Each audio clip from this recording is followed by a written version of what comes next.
Gordie Howe's first Red Wing contract in 1946 was for $5,000 and included an incentive clause. His pay would be cut if he was sent to the minors.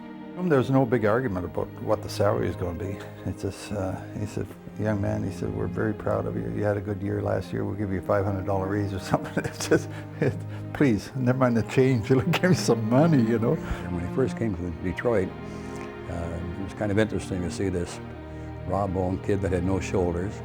And Gordie and I became very close personal friends. We still are today, and he won't give me enough strokes in golf anymore. He said he's got arthritis in his hands, for crying out loud.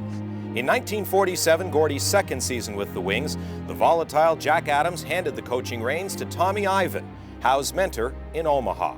In a move that can only be described as genius, Ivan formed a line with left wing Ted Lindsay, centerman Sid Abel, and right wing Howe.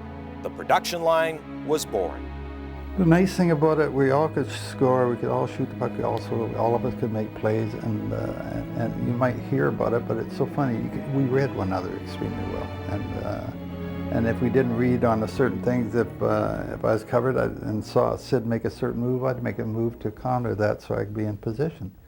And he said, and then he told me, don't ever slow down at the blue line. If you go offside, it's my fault. He put the blame on himself, and he said, and those are the days where you only had a one-line pass, so it wasn't free open where you could throw in the corner and chase it. It was a little more difficult. You had to carry the puck a little more, and all three of us could do that. Of course, Ted Lindsay was a great hockey player, as I said to you, and they made a great line. Sid Abel was kind of leader of that line. And we sacrificed.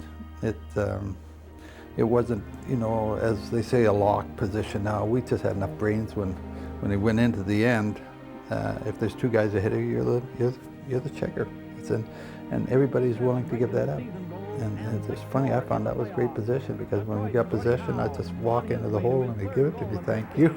The production line dominated the NHL season in 1949 and 1950 as Lindsay, Abel, and Howe finished 1-2-3 in league scoring. As the playoffs opened against the defending Stanley Cup champion Maple Leafs, the Red Wings were poised for victory. But it almost became the final game of Gordie Howe's illustrious career.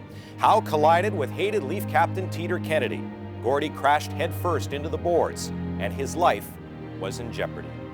I was just beginning my career as one of the team doctors. I was just freshly out of medical school.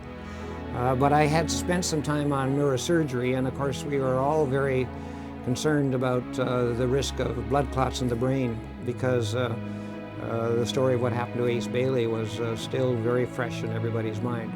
So anyway, I knew the people in neurosurgery, so what we did was to get him into hospital, watch him overnight to make sure that an acute blood clot didn't develop.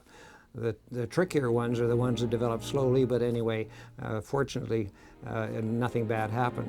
I don't know how bad it was. I'll be honest with you. I missed the day in there somewhere, and they kept me kind of quiet. I was awake but quiet. They just were a little concerned. I wasn't too concerned. Like a kid, I jumped out of bed and walked in and lifted the bench up. I could see. I could see a blur, and I said, I'm okay. So I went back in bed. The Wings were the NHL's dominant team in the 1950s, with 7 straight first-place finishes and 4 Stanley Cups. 1952 may have been Howe's greatest. He was named league MVP, won the NHL scoring title by an impressive 17 points over Lindsay. The Wings finished 22 points ahead of Montreal, and they swept the Stanley Cup in 8 straight. We had talent. We also had a lot of friendship going with that club, and that's right from Sawchuk out. It was strong defense, and we had 3 lines that could score too. The goals, assists, and accolades continue to mount as Heroes of Hockeytown continues with the Gordie Howe story next week.